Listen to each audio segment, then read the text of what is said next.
later the midbrain, rhomboencephalon, which becomes the hindbrain.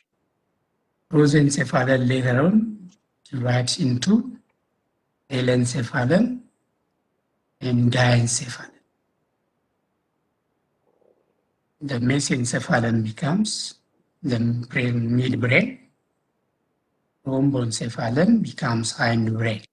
If you look at each of them one by one, telencephalon becomes the largest part of the brain, which is cerebrum, with cerebral hemispheres made up of gray matter, cortex, white matter, and deep nuclei. The diencephalon consists of the thalamus, hypothalamus, and epithalamus. Mesencephalon becomes midbrain. Metencephalon becomes pons and cerebellum. Myelencephalon becomes medulla oblongata. The spinal cord is simply inferior extension of the medulla oblongata. So if you look at the center of the whole vesicle, you can see it is open, inside which you have a fluid called cerebrospinal fluid. In each region, you have ventricles, which store that fluid. If it is in the telencephalon, we call them lateral ventricles. If it is in the diencephalon, we call it just one, the third ventricle. If it is in the metencephalon, we call it hindbrain, we call it fourth ventricle. Connecting this third ventricle and the fourth ventricle, there is an aqueduct, or like an isthmus. We call it cerebral aqueduct. Aqueduct means isthmus. So each of them store that fluid, cerebrospinal fluid. I will again lateral ventricles in the cerebrum, third ventricle in the thalamus, an aqueduct in the midbrain. In the hindbrain, you have a fourth ventricle. As an extension of the fourth ventricle towards the spinal cord, there is a central canal. So the spinal cord by itself is made up of a central canal, which is full of cerebrospinal fluid. So let's start from the brain.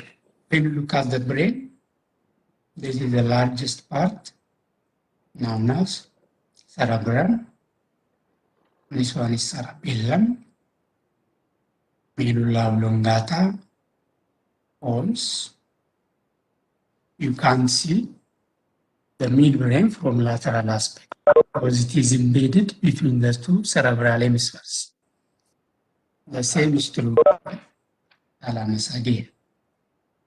So between the two cerebral hemispheres. Anyway, if you look at one hemisphere from lateral aspect, you can see it is divided into lobes. This is frontal lobe,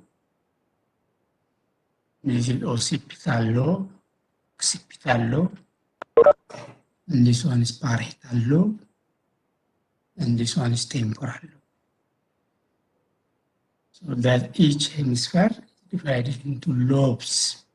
Okay, frontal lobe, occipital lobe, temporal lobe, and parietal lobe. I'm talking about the cerebrum.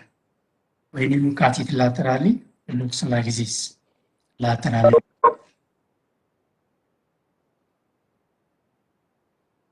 Medial view, if you section the cerebrum or the whole brain, you can cerebrum again looks like this, medially. Medially, you can see this is a cerebrum, one hemisphere. This one hemisphere is connected to the opposite side by corpus callosum. This corpus callosum connects the two hemispheres together. If you want to see the other parts of the brain, this is a thalamus or diencephalon. This one is a midbrain. This one is pons.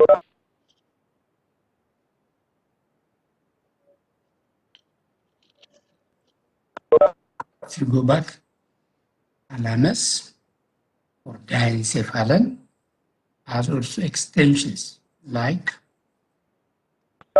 the hypothalamus, inferior thalamus extension of diencephalon, pituitary gland itself, epithalamus, superior and posterior, and there are also other parts. This subthalamus. And this short part of the brain is the midbrain. Midbrain.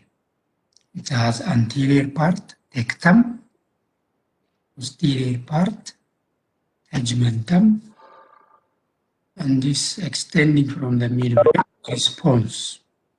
Pons looks like a bridge, so pons. Again, extending from pons inferiorly, medulla oblongata. And extending from medulla oblongata will be the spinal cord. So you can see the midbrain, pons, and medulla oblongata are connected to the cerebellum, one or the other. Okay? They are connected. Midbrain like this. Pons also connected. Medulla oblongata connected. So the cerebellum means little brain. Cerebellum. It has also hemispheres, right hemisphere and left hemisphere. In this case, what we are looking at is the right hemisphere. So, as I told you, the corpus callosum connects the right and left cerebral hemispheres.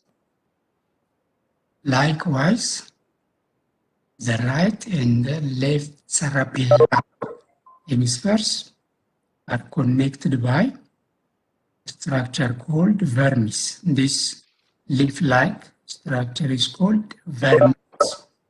It looks like a worm, vermin, worm. So this is the medial aspect of the brain. If you look at the inferior aspect of the brain, it looks like this. This is the right cerebral hemisphere, the left cerebral hemisphere, and this is cross-section of the midbrain. If you go to the previous diagram, you can't see the lateral ventricles. So if you see the lateral ventricles, you must section one hemisphere. It contains one ventricle. The other hemisphere also contains one ventricle. But the second ventricle, which is located between the two thalami,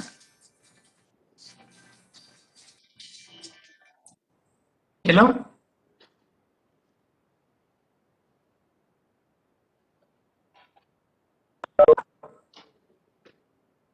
እሺ እጠብቃለሁ፣ ግን ድምጼ ይሰማል?